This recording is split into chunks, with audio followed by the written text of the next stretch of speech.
भारत के super technology मिसाइलों को खरीदने भाग रही दुनिया। जिस तकनीक को मामूली समझ रही थी दुनिया, वो अमोघ निकली। अब भारत बन गया एशिया का नंबर 1 मिसाइल एक्सपोर्टर देश। नाटो के 32 देश भारत की भयंकर मिसाइल को खरीदने भाग रहे भारत की तरफ।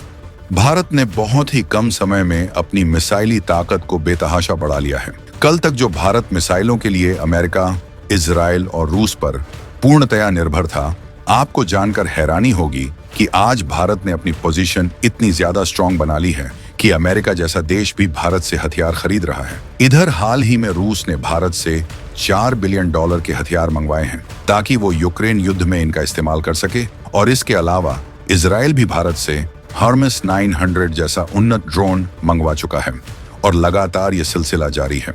हाल ही में भारत ने चीन को तबीयत से ठोकने के लिए फिलीपींस को अपनी ब्रह्मोस मिसाइल डिलीवर की थी, और उसके बाद तो जैसे ब्रह्मोस का भूचाल आ गया हो। दुनिया के कई बड़े बड़े देश भी भारत से डिफेंस हथियारों को खरीदने के लिए डील फाइनल करने में जुटे हुए हैं। और हाल ही में एक खबर निकल कर आई कि नाटो जो 32 देशों का संगठन है, जिसे अभी तक अमेरिका कंट्रोल करता आया है, लेकिन इसके बावजूद भी नाटो के कई देश भारत से डिफेंस हथियारों और खतरनाक मिसाइलों को खरीदना चाहते हैं, जिसमें फ्रांस, इटली, कनाडा और यूके जैसे कुछ देश हैं जो कि ब्रह्मोस जैसी एडवांस सुपरसोनिक मिसाइल के अलावा एयर डिफेंस सिस्टम जैसे अन्य हथियारों को खरीदना चाहते हैं। दोस्तों, चीन के पड़ोसी देश और पश्चिमी देशों ने ब्रह्मोस मिसाइल को लेकर भारत को ऐसे ऐसे ऑर्डर देने शुरू कर दिए हैं कि अब भारत को ब्रह्मोस का मास लेवल पर प्रोडक्शन करना पड़ रहा है।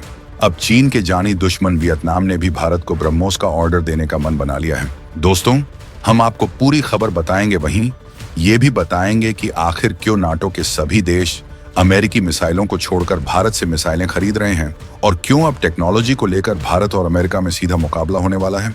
ये सारी बातें इसी वीडियो में जानेंगे, तो वीडियो के आखिर तक बने रहिएगा। फिलीपींस के बाद वियतनाम भी लेगा ब्रह्मोस मिसाइल। मिसाइल खरीदने नाटो के 32 देश भारत की ओर। दोस्तों, सबसे पहले बात करते हैं वियतनाम की। दरअसल ये देश चीन का पड़ोसी देश है और चीन के साथ इनके रिलेशन में हमेशा से खटास चलती रहती है, और दुनिया के कई देशों में जिस तरह से युद्ध का माहौल बन रहा है, भविष्य में चीन उनके लिए खतरा न बन सके। इसीलिए वियतनाम भी अपनी डिफेंस सिक्योरिटी को बढ़ाने में जुटा हुआ है। दरअसल जब से भारत ने फिलीपींस में ब्रह्मोस मिसाइल को सक्सेसफुली डिलीवर कर दिया है, तब से दुनिया के कई बड़े बड़े देशों में ब्रह्मोस सुपरसोनिक मिसाइल जैसे भारतीय हथियारों की चर्चाएं चल रही हैं।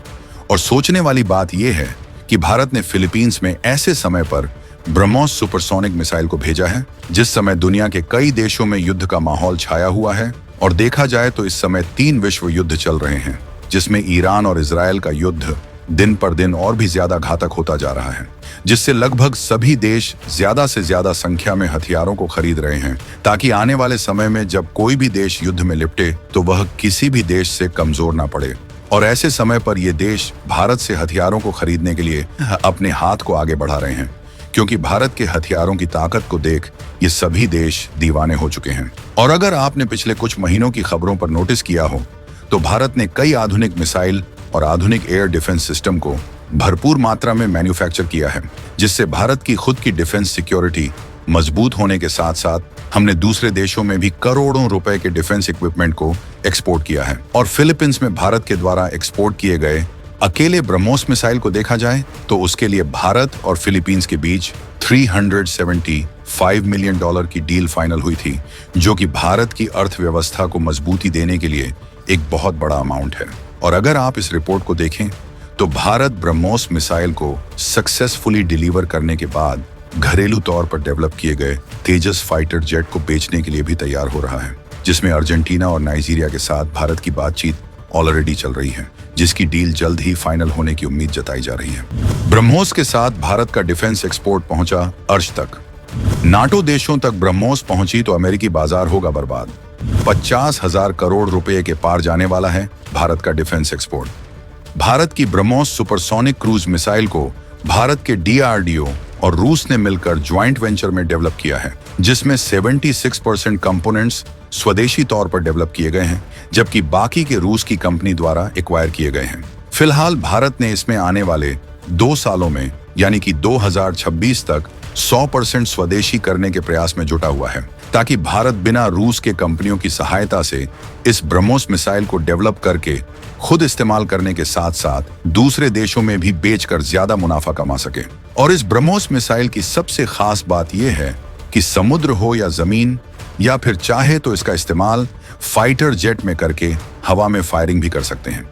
यानी कि यह ब्रह्मोस मिसाइल ताकतवर होने के साथ साथ नेवी, एयरफोर्स और आर्मी तीनों तरह की मिलिट्री के लिए डेवलप किया गया है। और भारत के डिफेंस हथियारों को जिस तेजी के साथ दूसरे देश खरीद रहे हैं, अगर इसी तरह से खरीदते रहे तो आने वाले 2-4 सालों में भारत का डिफेंस एक्सपोर्ट लगभग 50,000 करोड़ रुपए को क्रॉस कर जाएगा, जो कि भारत के लिए एक ऐतिहासिक जीत माना जा रहा है। और डिफेंस मिनिस्ट्री ऑफ इंडिया का यही मानना है, जब भारत एशिया का सबसे बड़ा डिफेंस सप्लायर करने वाला देश बनने जा रहा है। यानी कि देखा जाए तो फिलीपींस में ब्रह्मोस मिसाइल की पहली बार सक्सेसफुली डिलीवरी करने के बाद अब भारत के डिफेंस का डंका दूसरे देशों में भी बजना शुरू हो चुका है, जिससे नाटो जैसे 32 देश के संगठन भी भारत से डिफेंस हथियार खरीदने की डील जल्द से जल्द फाइनल करने में जुटे हुए हैं। लेकिन इसमें सोचने वाली बात यह है कि नाटो, जो कि अभी तक अमेरिका की गोद में फलता फूलता था, वह भारत की ओर अपना झुकाव को क्यों कर रहा है, तो इसका भी जवाब जान लेते हैं। भारत की तरफ क्यों आने लगे हैं नाटो के देश? आखिर अमेरिका को क्या चिंता खाई जा रही है? अब तक अभी तक नाटो संगठन में शामिल देशों को डिफेंस का एक्सपोर्ट अमेरिका कर रहा था, लेकिन अब आगे ऐसा नहीं चलने वाला है, क्योंकि अमेरिकी बाजार पर कब्जा करने भारत तैयार हो गया है। इसका सबसे बड़ा कारण यह माना जा रहा है कि भारत ने पिछले कुछ महीनों में अत्याधुनिक सुपरसोनिक और हाइपरसोनिक क्रूज मिसाइल के डेवलपमेंट पर बढ़ चढ़कर काम किया है। और भारत ने जो एडवांस्ड क्रूज मिसाइल को डेवलप किया है, उसकी क्वालिटी के मामले में कोई भी कंप्रोमाइज नहीं किया गया है। यहां तक कि कुछ मिसाइल ऐसी हैं जिन्हें एयर डिफेंस रडार द्वारा भी नहीं पकड़ा जा सकता, जिससे इन मिसाइलों को उन देशों में आसानी से दागा जा सकता है जिन देशों ने बॉर्डर पर एयर डिफेंस और आयरन डोम सिस्टम को तैनात किया हुआ है, जिससे आज के समय में 20 से भी ज्यादा देश भारत से मिसाइल को खरीदने के लिए लाइन में खड़े हुए दिखाई दे रहे हैं। हालांकि भारत का डिफेंस सिर्फ मिसाइलों तक ही सीमित नहीं है, बल्कि इसके अलावा भारत ने एडवांस सबमरीन्स, आयरन डोम और युद्धपोतों को भी बनाने का काम तेज कर दिया है। और देखा जाए तो इस समय भारत की DRDO लेजर वेपन्स बनाने में भी जुट चुकी है। यानी कि भारत ने ऐसे ऐसे हथियारों को डेवलप कर लिया है जिससे हवा, पानी या फिर पहाड़ी इलाकों में भी भारत स्वदेशी तौर पर डेवलप किए गए हथियारों को तैनात करना चाहता है, जिससे नाटो जैसे बड़े संगठन में शामिल देशों को भी भारत के डिफेंस हथियारों की ताकत पर पूरी तरह से यकीन हो चुका है। और इन देशों को यह बात भी मालूम चल चुकी है कि भारत जिस तरीके के ताकतवर हथियार जितने सस्ते दामों में बेच रहा है, इतने सस्ते दामों में भारत जितने ताकतवर हथियार दूसरे देशों में नहीं मिलने वाले हैं, क्योंकि रूस, फ्रांस और जर्मनी, यहां तक कि अमेरिका जैसे देशों के हथियार ताकतवर तो होते हैं, लेकिन ये काफी ज्यादा महंगे होते हैं। इसीलिए नाटो संगठन में शामिल देश भी इन देशों के बजाय भारत की ओर अपने झुकाव को बढ़ा रहे हैं। बाकी आपको क्या लगता है कि नाटो जैसे संगठन में शामिल देशों को अमेरिका भारत से डिफेंस हथियार खरीदने देगा या नहीं? अपनी राय कमेंट में जरूर बताएं।